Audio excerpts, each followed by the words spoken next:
é uma solene declaração que faço à igreja, de que nenhum entre 20 dos nomes que se acham registrados nos livros da igreja está preparado para finalizar sua história terrestre e achar-se-ão tão verdadeiramente sem Deus e sem esperança no mundo como pecador comum. Os que tiveram oportunidade para ouvir e aceitar a verdade e se uniram à igreja adventista do sétimo dia, considerando-se o povo de Deus que guarda os mandamentos, mas não possuem mais vitalidade e consagração a Deus do que as igrejas nominais, serão atingidos pelas pragas de Deus tão verdadeiramente como as igrejas que se opõem à sua lei. Vamos orar. Querido, santo e poderoso Deus, nesse momento novamente pedimos, Pai, a unção, o teu preparo, a tua voz sobre nós, Pai, que os nossos corações sejam quebrantados, que a nossa mente trabalhe a favor da nossa salvação, que nós possamos, Pai, entender o que é ser servo de Deus e fazer de Ti, Pai, o nosso guia e fazer para Ti a Tua vontade. Pai, nós estamos nos perdendo, nós estamos nos contaminando pelas práticas de Satanás desde sempre, e que o Senhor, Pai, nos dê a clareza para entendermos que nós estamos perdendo a oportunidade de termos o Teu sacrifício como válido na cruz e termos, consequentemente, a salvação para a vida eterna no lado de todos os nossos. E pedimos, Pai, que o Senhor esteja neste culto, abençoando cada uma das palavras, para que nós saiamos daqui edificados, em nome de Jesus. Amém. O tema da nossa mensagem de hoje é o povo de Deus. Essa mensagem seria passada na terça-feira, porém, pelo conteúdo ser extremamente relevante e pesado, eu decidi fazê-la no sábado, trocando o conteúdo de terça-feira, de sábado para terça e de terça para sábado. Abra tua Bíblia, por gentileza, no livro de Gênesis, capítulo 6. Enquanto os irmãos estão abrindo a Bíblia, quero saber se tem algum visitante aqui na igreja hoje. Temos um visitante, que não é mais visitante, é irmão.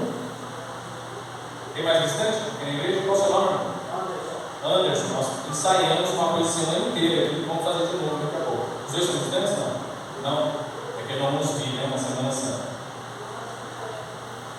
Ele já é adventista, mas está visitando?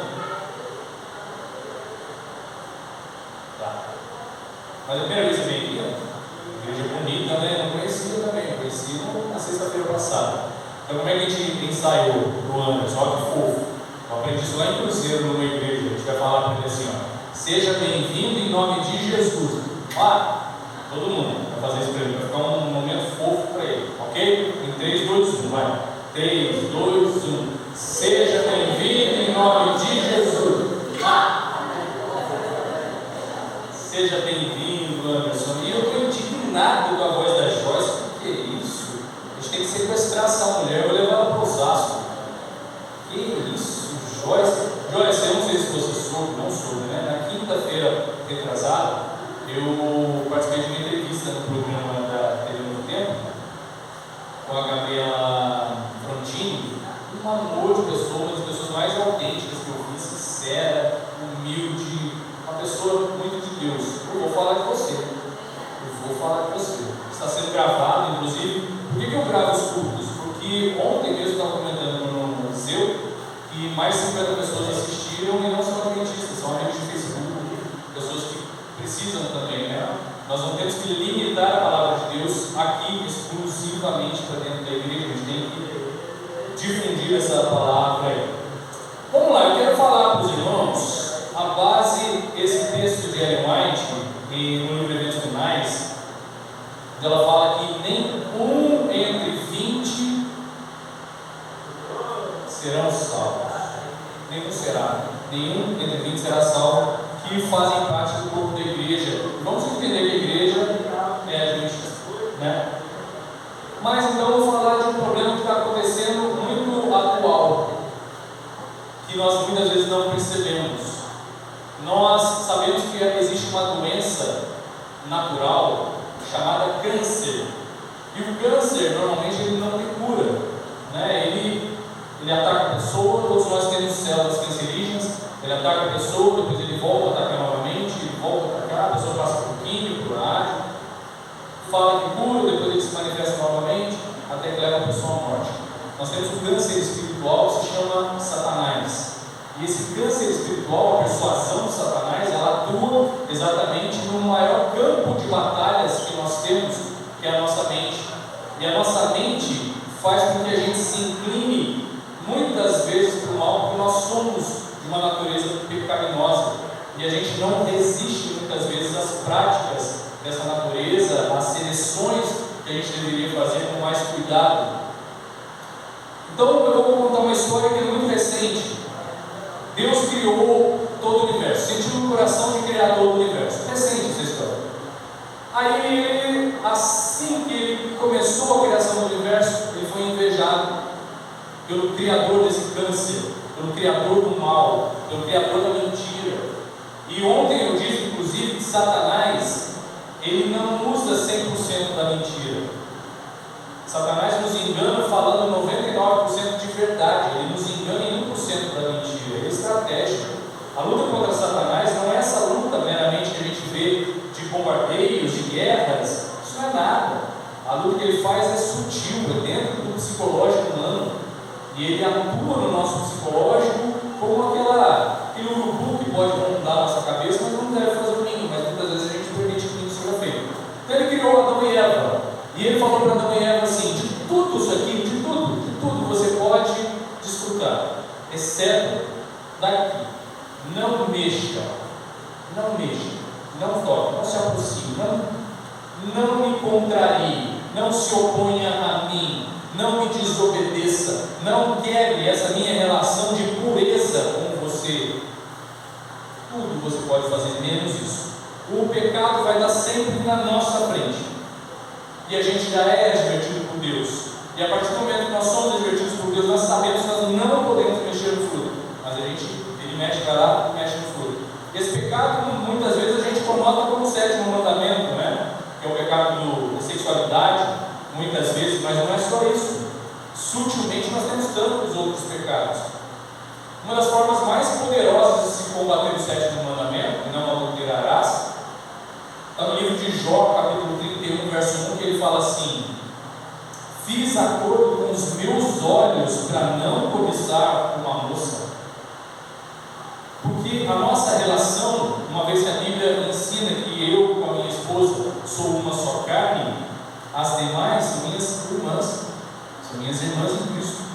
Eu não posso ter uma relação obscena com uma irmã minha. Adão e Eva então foram criados e eles desobedeceram. Eu costumo usar, para quem não teve aqui na Semana Santa, e eu costumo usar um exemplo assim: nós temos uma caixa d'água aqui dentro. Vou falar hipoteticamente, não sei, mas vamos supor que tem aí 1000 litros, deve ser isso no mínimo, né? 1000 litros de água.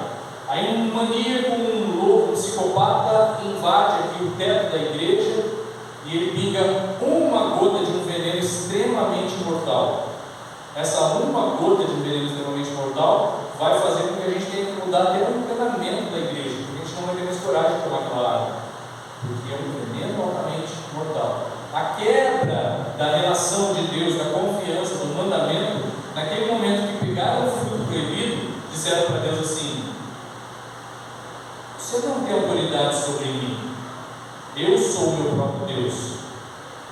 Por isso quebrou a relação e o pecado entrou no mundo. Eles passaram a ouvir a criatura e não mais o Criador. Passaram a ouvir o mal e não mais o bem. Depois disso tiveram lá a história de Caim. Todo mundo já conhece. Percebam que a primeira vez entrou Satanás, o câncer, na vida daqueles dois, Adão e Eva. Tiveram Caim e Abel. Abel fez o certo, Caim invejou, novamente penetra o câncer, volta o câncer para dentro de Caim. Caim mata Abel, é expulso. Nasce Sete. A Bíblia diz que Adão e Eva tiveram filhos e filhas, começaram a proliferar na terra. A descendência de Sete era uma descendência onde servia a Deus. A descendência de Caim foi se alastrando pela terra, aonde se afrontava a Deus. Então vamos perceber que tem duas descendências, duas curvas, duas multidões se espalhando pela terra. Porém é muito mais gostoso praticar o pecado, muito mais gostoso ser superficial. A gente não tem trabalho em ser superficial. É muito mais gostoso ser canalha dentro da igreja, inclusive. É muito mais prazeroso eu ser uma coisa aqui dentro da igreja e lá na minha casa ser outra.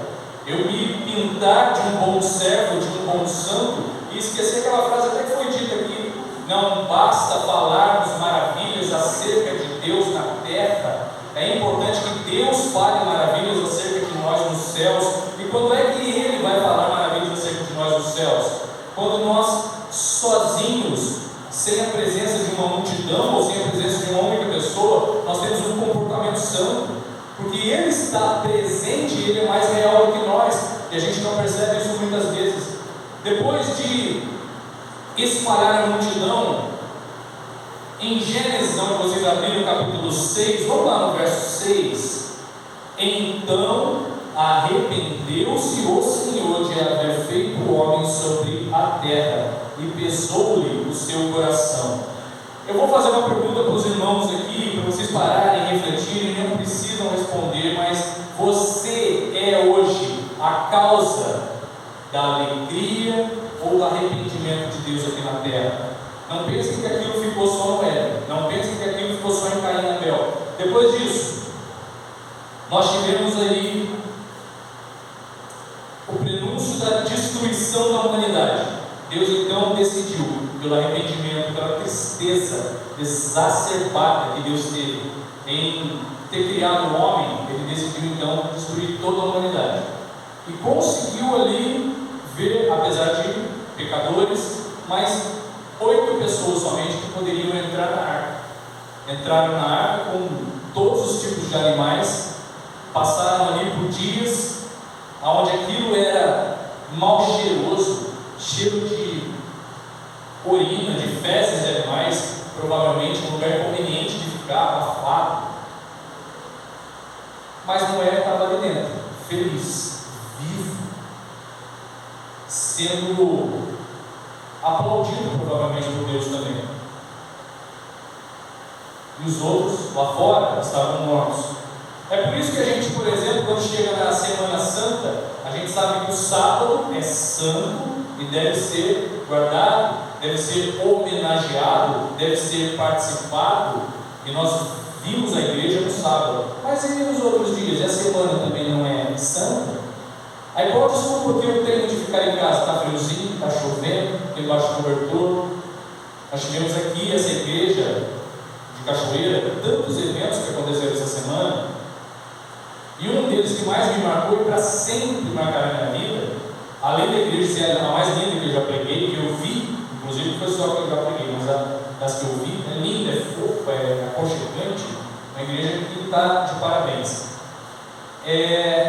A irmã Maria, no final do culto de terça-feira, pediu para que eu orasse por ela, porque ela não estava se sentindo bem. Ela veio campaneando para a igreja, ela veio escorada por 2 adolescentes, sentou, louvou a Deus, depois no final ela venceu, ela não perdeu.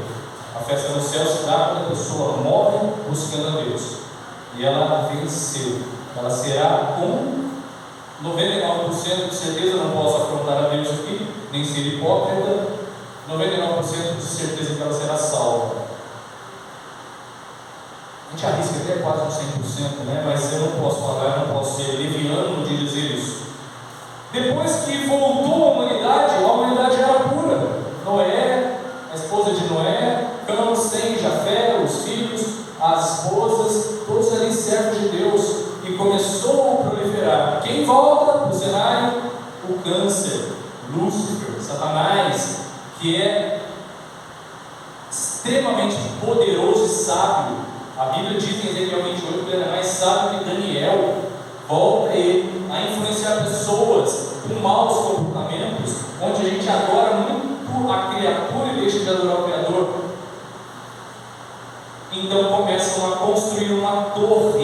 E essa torre foi construída para afrontar a Deus. Chegaremos até o trono de Deus, seremos como Deus. Começou a criar aquela torre. Todos os homens praticamente começaram a criar aquela torre, com exceção de um homem. Alguém sabe o nome dele? Éber. Éber não afrontou a Deus, ele continuou servindo a Deus. E Deus então lhe deu uma descendência chamada Hebreus, pelo fato de ele não ter afrontado na Torre de Babel. A Torre de Babel nós já sabemos a história, significa confusão, inclusive. Então Éber começou a ter sua descendência. Dos hebreus, o mais famoso é Abraão. Abraão teve seu filho, Isaque. Depois de 100 anos de idade, ele teve o filho que ele tanto sonhou em ter. E naquele momento de tanta adoração pelo filho, tanto amor pelo filho, Deus falou: não, ele não é o seu centro de atenção, sou eu. Porque se você ficar olhando, não como Deus ser um vaidoso, mas no momento em que Deus afastou o próprio Abraão de ficar cultuando o seu próprio filho, ele está afastando Abraão de cultuar a criatura e fazer a vontade de Satanás. Por isso ele falou: não, pega seu filho e mata. Em Hebreus 11 diz que Abraão iria matar verdadeiramente o filho, porque ele acreditava que Deus tinha capacidade de ressuscitar. E ele foi para matar o seu filho. De Abraão vem Isaque. Isaque tem o filho Jacó. Jacó lutou com Deus, Jesus Cristo, com Deus, Jesus. A Bíblia diz que é o anjo, né? Nós sabemos que é o arcanjo Miguel. E ele lutou com Deus, querendo a sua bênção. Eu quero ser abençoado. Então, Jesus dá-lhe um novo nome, Israel. Tiveram quantos filhos? Quantos filhos Israel teve? Quantos? 13. Teve 12 meninos e uma menininha.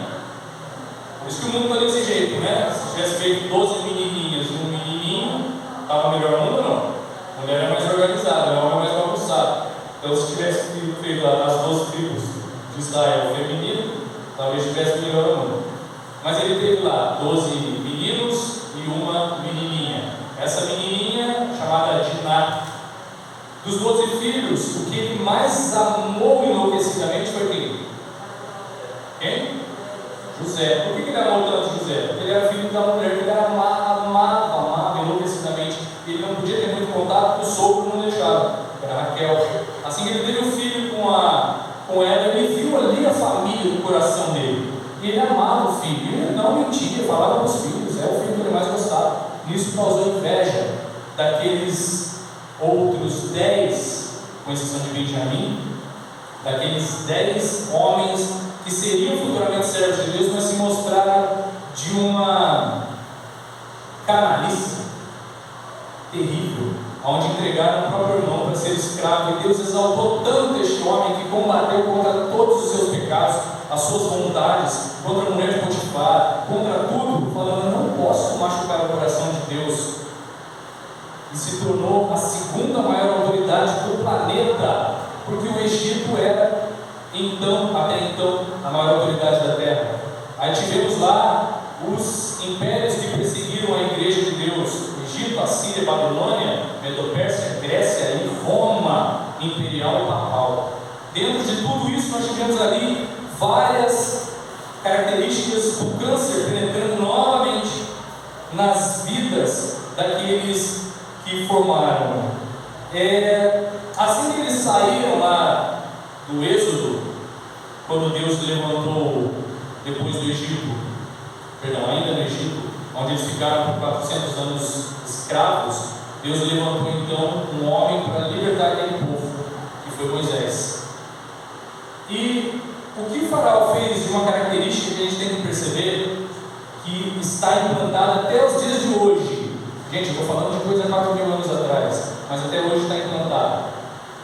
O Faraó, quando ele viu que o povo era escravizado, tomava chicotada, sofria, o povo hebreu, o povo que queria servir a Deus, ele percebeu que no final do expediente de trabalho, eles adoravam a Deus. Eles cantavam, eles louvavam.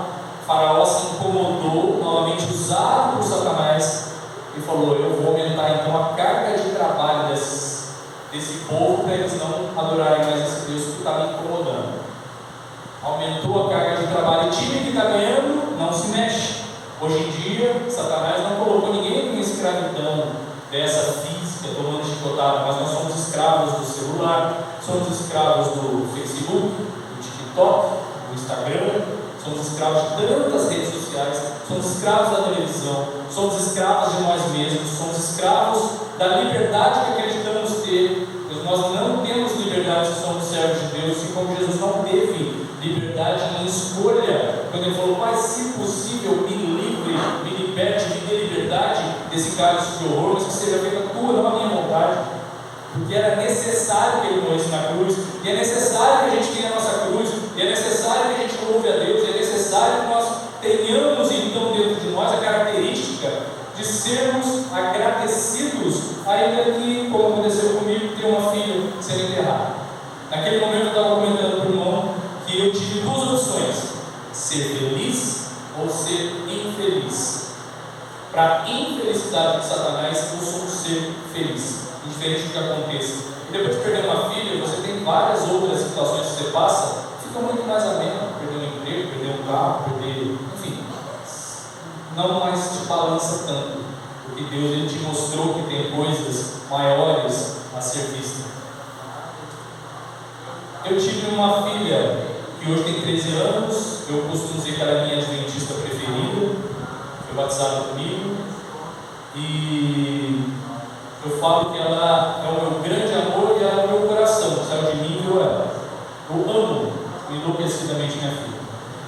E dentro desse presente, que é ter verdadeiramente a condição de ser pai, eu passei por uma situação onde a mãe dela, que não é adventista, inclusive bate muito de frente com a igreja adventista, ensina muitas coisas que distorcem, mas minha filha, graças a Deus, ela tem uma certa convicção, mas você percebe sutilmente a estratégia de Satanás entrando nela, com bandas, com os tais dos TikToks da vida, de influência de amigos. Você começa a perceber que há ali.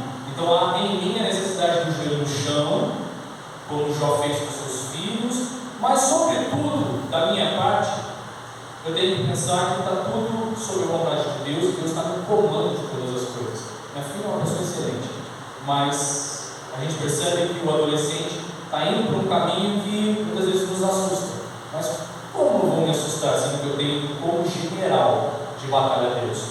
Então, dentro de tudo isso, volta novamente.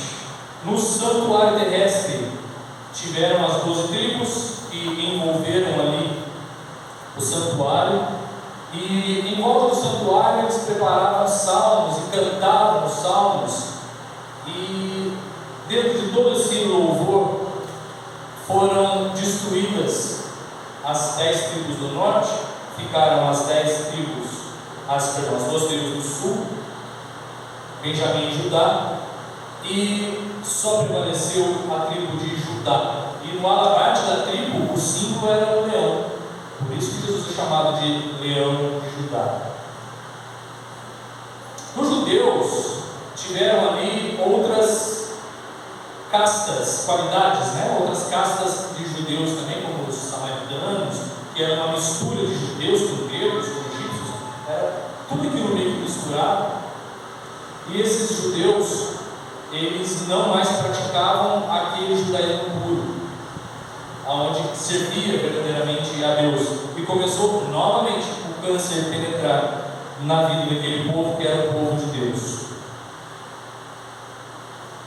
No período mais tenebroso que a igreja passou, que foi da Idade Média, onde ficamos chamado o período intertestamentário, 400 anos sem profeta algum, nós tivemos ali muita destruição no entendimento das pessoas. Foi citado aqui inclusive sobre o amor, o amor eros, o amor filia e o amor ágape, que é o amor de Jesus Cristo. O eros, amor por aquilo que eu não tenho. Eu quero subir a montanha, quando eu subir a montanha, acabou minha vontade de subir a montanha.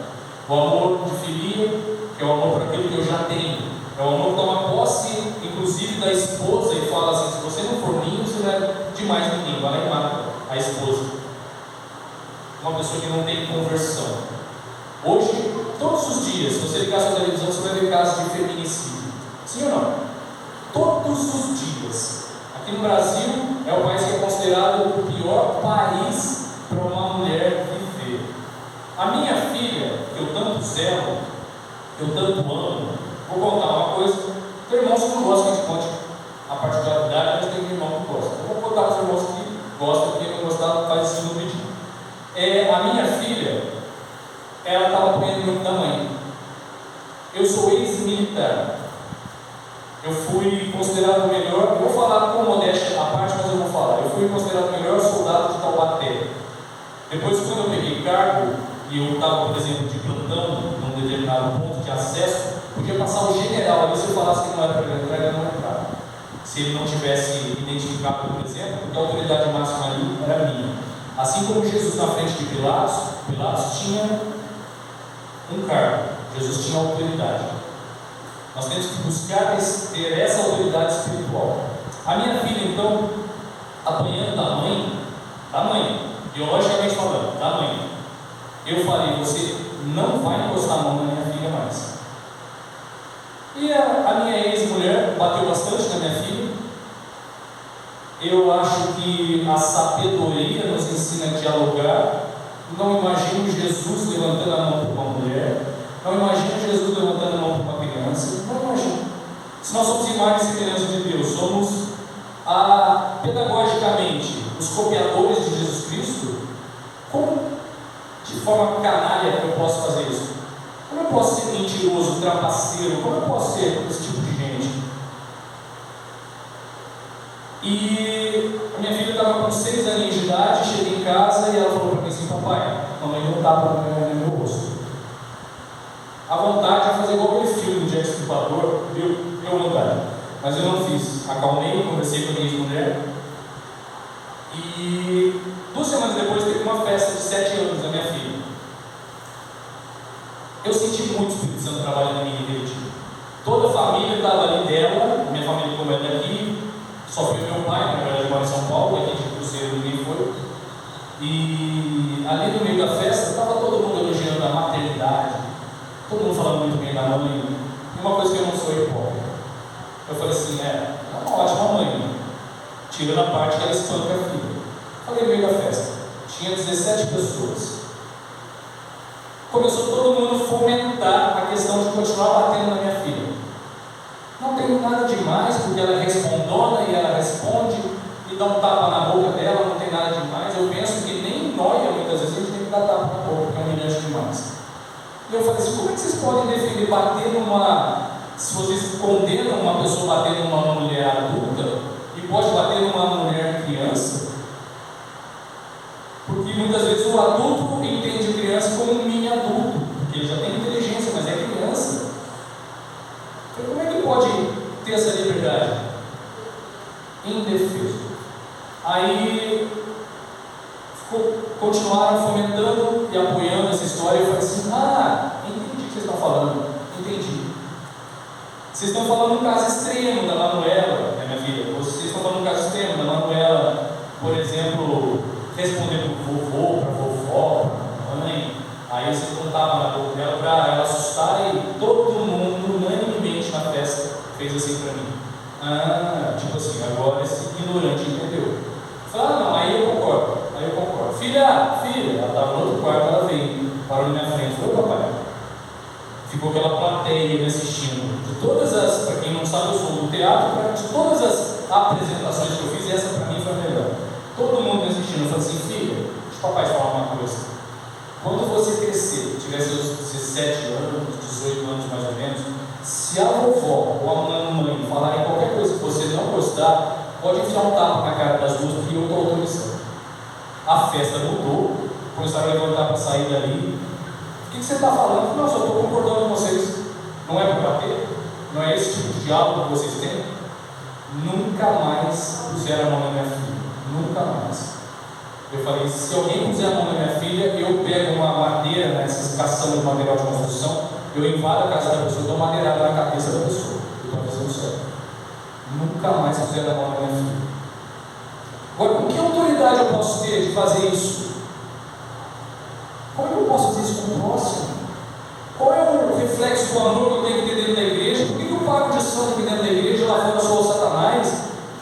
Por isso isso que eu falei a semana inteira, feliz sábado, na segunda, na terça, na quarta, na quinta, na sexta. Eu não estou olhando para mim. Muitas vezes eu não estou olhando para mim, mas Deus está me olhando e Satanás está me olhando também, e ele vai nos destruir. E essa profecia de Ellen White não é mentira. Entende, irmão, por que ela disse isso? Agora você entende? Porque o que nós temos que ter dentro de nós como cristãos é o que Jesus teve. Não foi só determinação que Jesus Cristo teve. Para ir para a cruz, ele teve, sabe o que? Uma palavra que a gente tem que colocar no nosso coração e no nosso entendimento: indignação. Eu não posso concordar com o pecado, eu não posso concordar com as trevas, eu não posso ser sujo como eu era. Eu dei um testemunho para os irmãos, no dia que eu estava conversando, julgando uma outra pessoa com Deus. Quem teve aqui na Semana Santa sabe disso. O Espírito Santo falou para mim: se coloca, Douglas, os seus defeitos aí no papel. Eu achei mais de 20 defeitos em mim, mais em 1 minuto e meio. Eu sou todo errado, eu sou todo defeituoso. Aqui na igreja, provavelmente, o maior pecador seja eu. Eu não sou digno de estar aqui, eu sei disso. Quem é? Será? Depois disso, vem Jesus Cristo. Jesus Cristo nos ensinou coisas. Quer falar?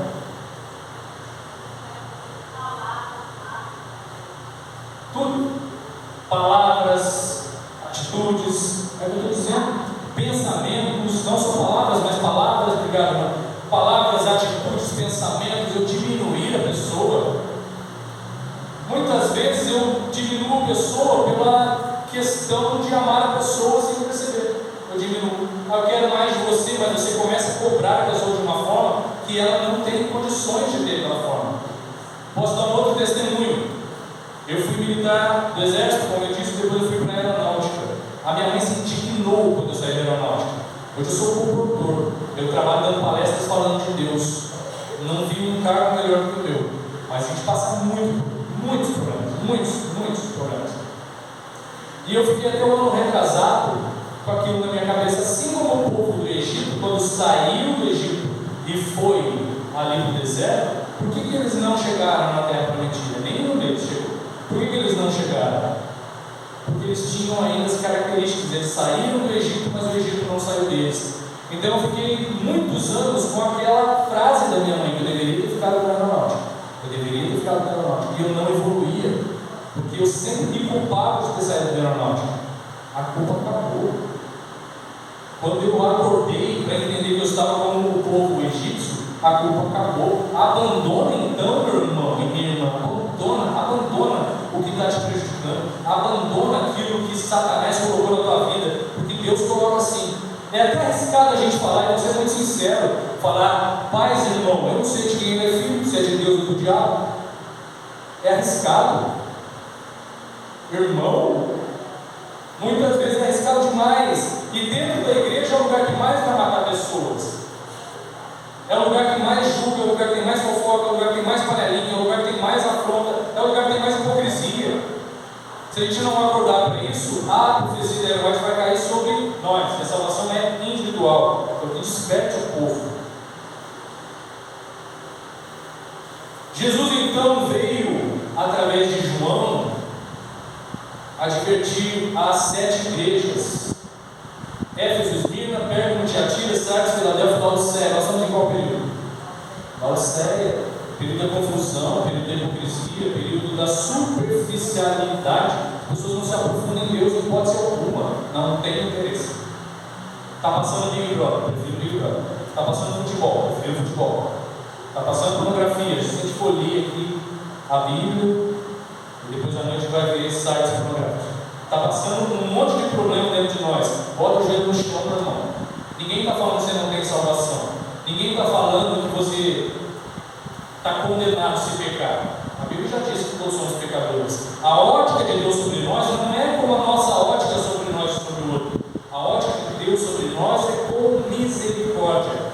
Só que eu preciso despertar em mim a indignação e a característica que eu queria mudar para fazer a vontade de Deus. Aí vem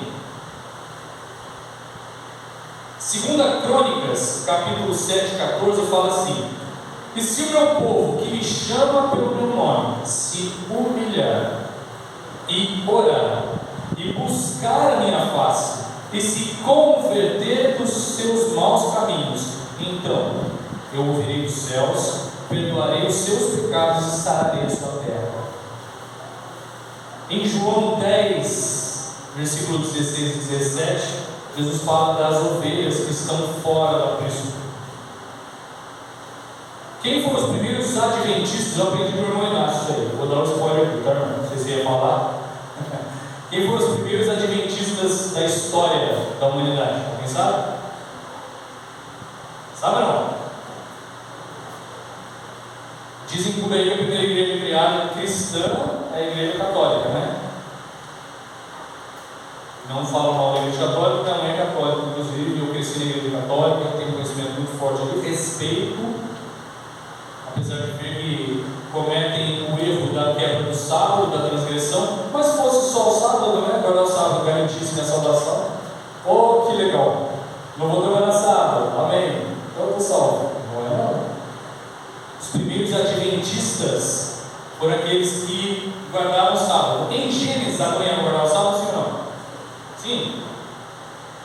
A partir do momento que eles guardaram o sábado ali, Adão e Eva, e cometeram o pecado, eles começaram a guardar o Salvador para salvar a humanidade do pecado. Então eles estavam cometendo o ato do advento. Os primeiros adventistas foram Adão e Eva. Olha que loucura! A nossa igreja é profética, a nossa igreja é a criação de Deus, a nossa igreja é a igreja que prega a verdade. Eu estou na igreja há 3 anos e pouquinho.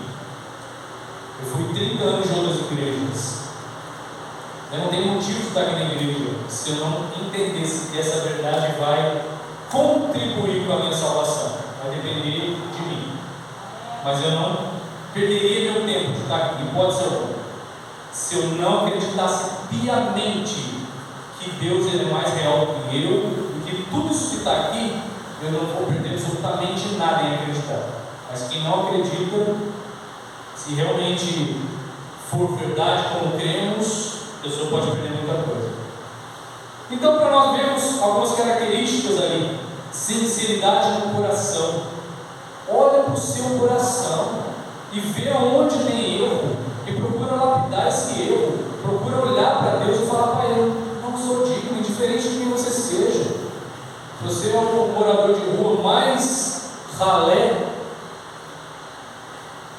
A irmã falou sobre o lava-pés, né? Você sabe por que Jesus Cristo lavou os pés dos discípulos também?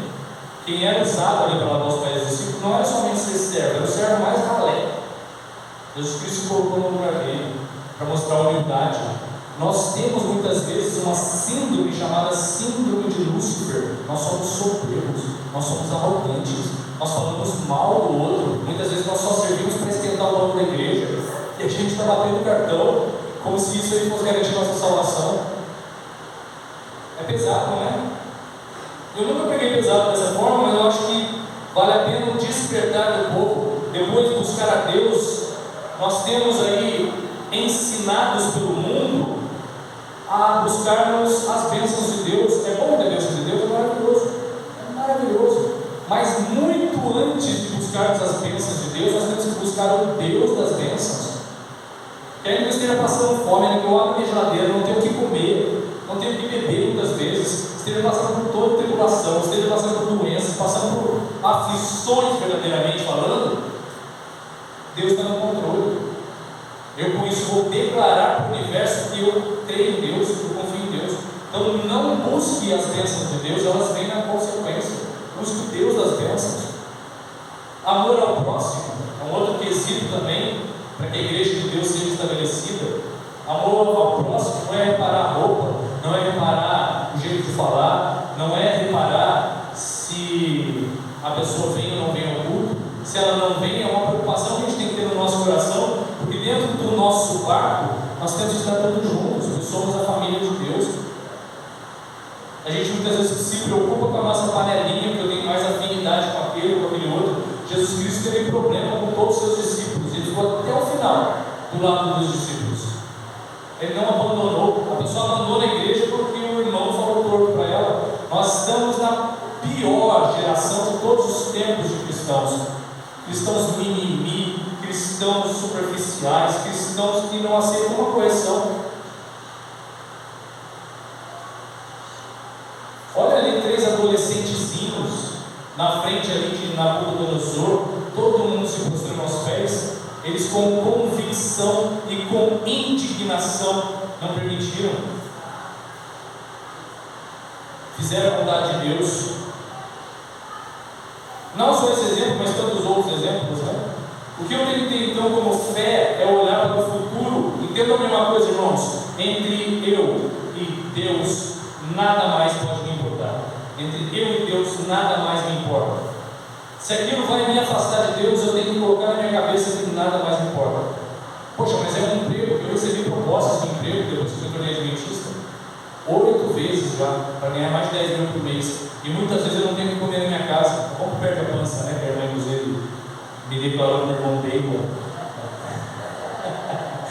Mas não falou. Essa camisa é GG, né, irmão? Falou. Você está muito obesinho, ela falou. Então, assim, quando a gente percebe que nada mais importa, não importa. Vamos passar por aquilo que Deus vai nos resgatar. É isso que a gente precisa. Salmo 22, verso 3 fala assim: que Deus habita no meio dos louvores. E o que eu tenho ouvido na minha vida para me alimentar? Como eu sou juiz muitas vezes das pessoas, eu estou julgando a pessoa que está ali na frente, por exemplo. Um ancião, eu duvido, eu não conheço. Eu conheci o Inácio na sexta-feira retrasada. Não conheci o Inácio, mas foi o meu batismo, me perdoa, irmão. Não, era muita emoção naquele dia. Eu lembrava do Jorge, porque o Jorge foi o meu primeiro contato, né?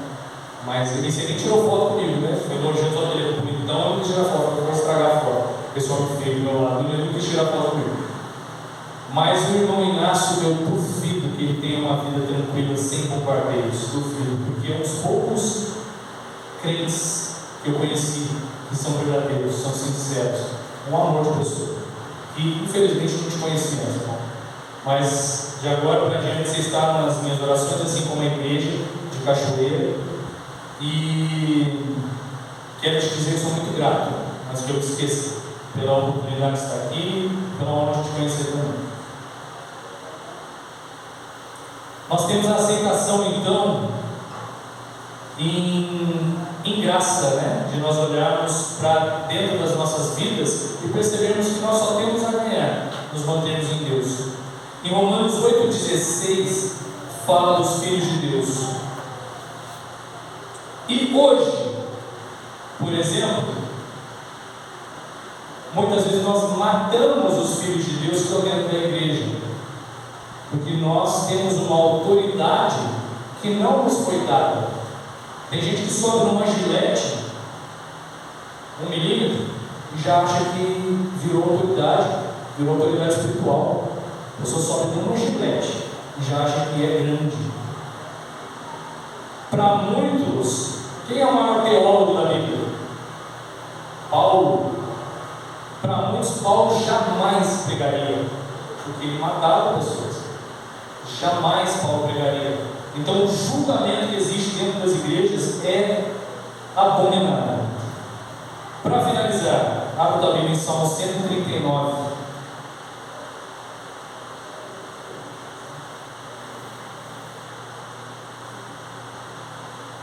Salmo 139, verso 23. Aí diz assim: sonda o meu coração, vê se há em mim algum caminho mau. Sonda o meu coração, Deus. Tire esse tempo para conversar hoje com Deus, para você refletir sobre quem é você, para refletir se você é o joio dentro da igreja, se você é o trigo dentro da igreja. Se você já é convertido, peça uma nova conversão se for preciso. Comece a buscar mais a Deus. Se você identificou em você falhas, erros, que você sabe lá no seu íntimo, muitas vezes nem tanto no íntimo, sabe que desagrada a Deus, pede para Deus ir trabalhando em você, não se desespere. Deus tem todo o tempo do universo, Ele é eterno. Então Ele vai mudando, vai transformando você, vai me transformando, vai nos transformando em pessoas que vão agradar o coração dele. gente só não pode perder o foco de olharmos para Deus, olharmos para a cruz e sabermos que depois da cruz nós temos muito a ganhar. Então que sigam cada um de nós a sua cruz. Quero chamar aqui de Canas para o mundo.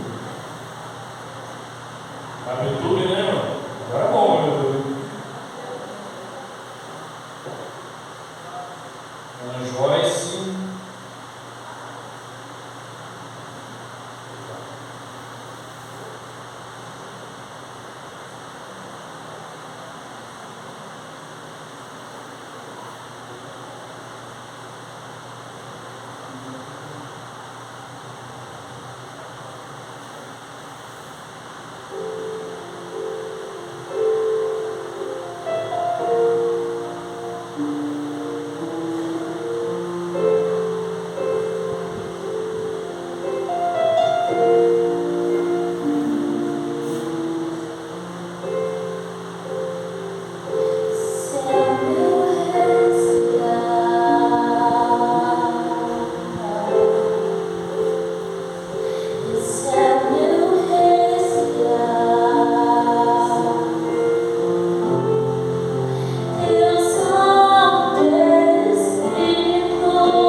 Eu nada sou sem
glorificar o teu santo nome, Pai. Que venha exaltar a Ti, que venha fazer com que o Senhor seja a nossa companhia principal todos os dias, onde queremos buscar a Ti verdadeiramente, cada vez mais, nos aprofundando em Ti, em conhecimento, para sermos usados como sal da terra e luz do mundo, para podermos, Pai, transformar a vida de pessoas com o Teu poder. Muito obrigado por tudo, que o Senhor esteja verdadeiramente nos abençoando na volta para as nossas casas, em nome de Jesus te pedimos. Amém. Irmão, continua aqui, vai cantar a última música. Antes de tocar, por favor, ontem eu chorei de madrugada, dormi aqui na igreja. Eu sou muito emotivo, né? Eu amei cada um dos irmãos que eu conheci aqui, verdadeiramente. Foi para mim uma honra inenarrável estar na presença de todos, estar em oração por todos. Ontem de madrugada eu vim aqui nesse chão, pela segunda vez na sexta-feira passada também, ontem, para orar pelos irmãos, para orar por todos nós. São batalhas que a gente está enfrentando, mas com a certeza na vitória.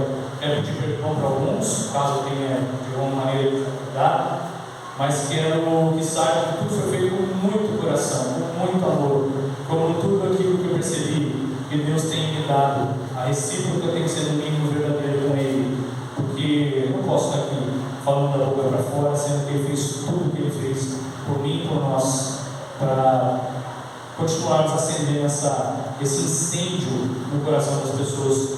Como partiu aqui na cidade de Cachoeira Paulista, eu já tinha perdido minha fé, praticamente, e aqui através do Jorge, que deixo também a homenagem, mando para ele esse vídeo depois. Ele foi um anjo usado por Deus e continua sendo um anjo na vida de muitas pessoas, mesmo após o baque que ele tomou na perda da esposa, da irmã Roseli, mas ele continua sendo um guerreiro, assim como eu sei também que a maioria dos irmãos aqui é. Foi um sonho que eu tive no meu coração esse ano de vir para Cachoeira Paulista, e de forma muito pronta o irmão Inácio me aceitou aqui, e eu não tenho como agradecer a tudo que foi feito por mim aqui nesse tempo. Amém? Que Deus abençoe a vida de cada um de vocês, a família também de cada um de vocês, os amigos de cada um de vocês e os inimigos, sobretudo, de cada um de vocês também, para que todos nós possamos juntos chegar lá em Israel, num busão aqui de Cachoeira Paulista. Venha para Cachoeira e a gente junto na volta de Jesus. Fiquem com Deus. Muito obrigado, irmão. Tá com a minha resposta. Esse hino é maravilhoso, né? Eu sei que muitas pessoas conhecem ele, eu gostaria que todos louvassem ele também. Amém?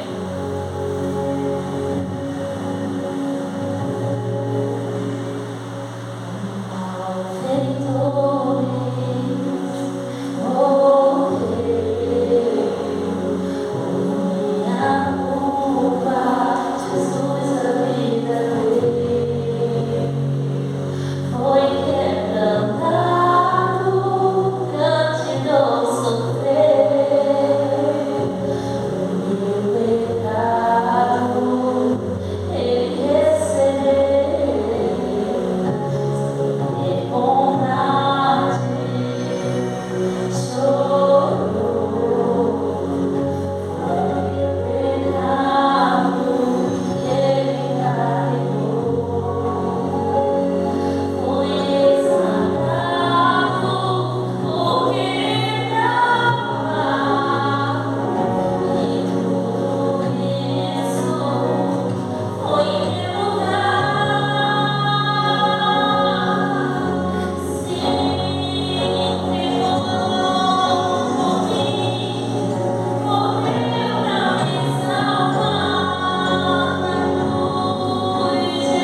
tienes la